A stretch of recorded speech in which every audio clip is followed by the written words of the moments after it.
मैं आज एक ऐसी शख्सियत से आपको रूबरू कराने जा रहा हूँ जो पश्चिमी उत्तर प्रदेश में बहुत बड़ा नाम है। डॉक्टर नवल किशोर साक्य हमारे साथ मौजूद हैं। डॉक्टर साहब, आपका खास मुलाकात कार्यक्रम में बहुत बहुत स्वागत है। बहुत बहुत धन्यवाद। धांसू न्यूज़ के माध्यम से भाई रविंद्र साक्य जी को मैं बहुत बहुत धन्यवाद देता हूँ कि आपने वहाँ से आके हमारे कायमगंज के हॉस्पिटल में, जहाँ पर मैं तमाम गरीबों की सेवा करने का मुझे जो मौका मिलता है और उसको कवरेज करने का काम किया है, इसके लिए मैं आपको बहुत बहुत धन्यवाद देता हूँ। डॉक्टर साहब, आपसे जानना चाहूँगा, वैश्विक महामारी कोरोना वायरस ने पूरी दुनिया और देश को संकट में डाल दिया, बहुत लोगों को परेशान करके रखा है। तो कोरोना वायरस से बचने का आपकी नज़र में क्या उपाय है? हमारे दर्शकों को थोड़ा जानकारी दीजिए। पिछले 6 महीनों से पूरा भारत देश के साथ में पूरा विश्व इस कोरोना जैसी महावैश्विक बीमारी से गुजर रहा है और आज की डेट में अब कोरोना से लोग इतने सारे जो माध्यम बताए गए, उन सारे माध्यमों के बाद भी सरकार की पर्याप्त व्यवस्था न होने के कारण आज जो कोरोना के जो पेशेंट हैं वो एक बहुत भयावह स्थिति में, और गांव के लेवल पर मुझे लगता है कि कोरोना से बचने के लिए जो सोशल डिस्टेंसिंग और प्रॉपर सैनिटेशन के जो माध्यम बताए गए थे, कहीं ना कहीं वही कारागार हैं। और सबसे बड़ा कोरोना से बचना है तो बेटर इम्यूनिटी के लिए they have to better exercise, और अपनी इम्यूनिटी बढ़ाने के लिए प्रॉपर डाइट, इन सब का प्रयोग करेंगे तो वही एक सबसे अच्छा माध्यम बनेगा। और जो कोरोना से जो ग्रस्त हो जाएंगे, जिनको पॉजिटिव कोरोना से हो जाएंगे, उनके लिए सरकार के द्वारा बहुत सारे सरकारी हॉस्पिटल बनाए गए हैं, वहाँ पर प्रॉपर भर्ती हों। और इसके अलावा भी अगर सिम्टोमेटिक डिसीज़ नहीं है कोरोना से, अगर लक्षण सिम्टोमेटिक नहीं है, जैसे किसी को सांस लेने में बहुत ज़्यादा दिक्कत नहीं हो रही है और प्रोलॉन्ग समय तक उसका फीवर ठीक नहीं हो रहा है, और तब तो इनको अस्पताल में भर्ती ही होना पड़ेगा। और बहुत ज़्यादा सिम्टोमेटिक अगर डिसीज़ नहीं है तो सबसे बेस्ट है इसको होम क्वारंटाइन, अपने घर पे रह के प्रॉपर्ली आइसोलेट करें। और आइसोलेट करने के साथ जो WHO और ICMR के द्वारा जो गाइडलाइन है, उन प्रॉपर मेडिकेशन का अगर प्रयोग करेंगे तो मुझे लगता है कोरोना से बचने का सबसे बड़ा उपाय है। डॉक्टर साहब, मैं देख रहा हूँ, पिछले लगभग 2 घंटे से मैं यहाँ पर आया हूँ आपके हॉस्पिटल में, और देख रहा हूँ यहाँ पर मरीजों की बहुत बड़ी लाइन लगी हुई है। इतना व्यस्त होने के बावजूद आप राजनीतिक और सामाजिक गतिविधियों के लिए कहाँ से समय निकाल लेते हैं? देखिए, जिसके मन में अगर जिसने ठान लिया तो वो कर सकता है। मुझे लगता है कि मेरा मन था बचपन से कि मैंने किंग जॉर्ज मेडिकल यूनिवर्सिटी जैसे संस्थान से, जहाँ से मैंने MS जनरल सर्जरी में किया, उसके बाद सर्जिकल ऑन्कोलॉजी में मैंने SRशिप किया।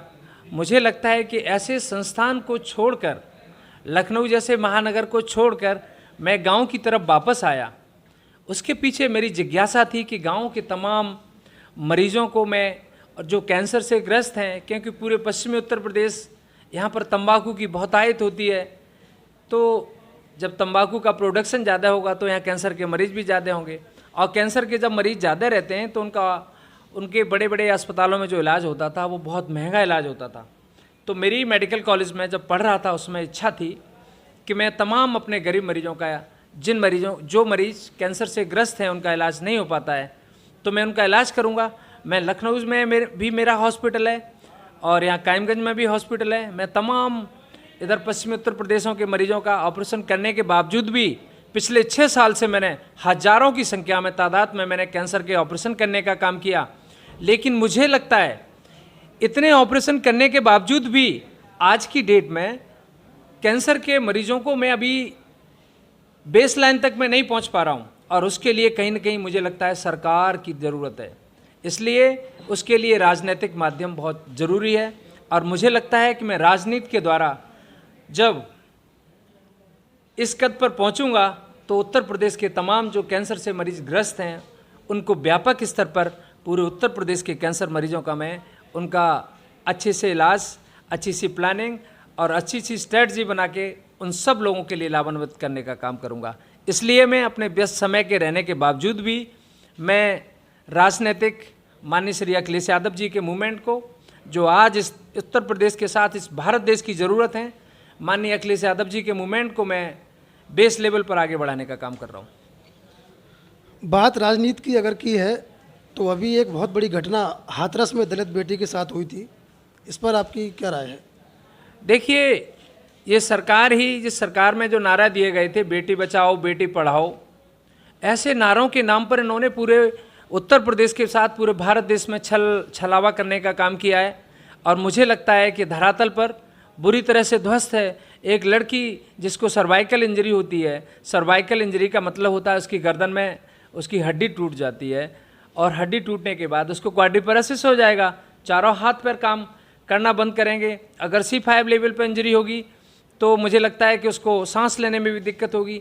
ऐसी सारी स्थितियाँ, एक अकेली हाथरस की घटना नहीं है, तमाम उत्तर प्रदेश में बहुत सारी घटनाएं, जिन सारी घटनाओं में ये सरकार पूरी तरह से ध्वस्त है। और मुझे लगता है कि आने वाले समय में माननीय श्री अखिलेश यादव जी के नेतृत्व में इन जिस तरह से बहनों के लिए, बेटियों के लिए जो माननीय मुलायम सिंह जी ने योजनाएं बनाई थी, माननीय अखिलेश जी ने उसको इम्प्लीमेंटेशन किया था, पुनः इस देश में और इस उत्तर प्रदेश में माननीय अखिलेश यादव जी के नेतृत्व में इन महिलाओं को पर्याप्त संरक्षण मिलने के साथ शिक्षा और सुरक्षा मिलने का काम होगा। बहुत बहुत धन्यवाद, आपने अपना बेशकीमती समय हमारे लिए दिया, इसके लिए आपका बहुत बहुत धन्यवाद। आपको भी धांसू न्यूज़ के माध्यम से बहुत बहुत धन्यवाद। अच्छी कवरेज करने के लिए बहुत बहुत धन्यवाद। आप सबको बहुत बहुत धन्यवाद।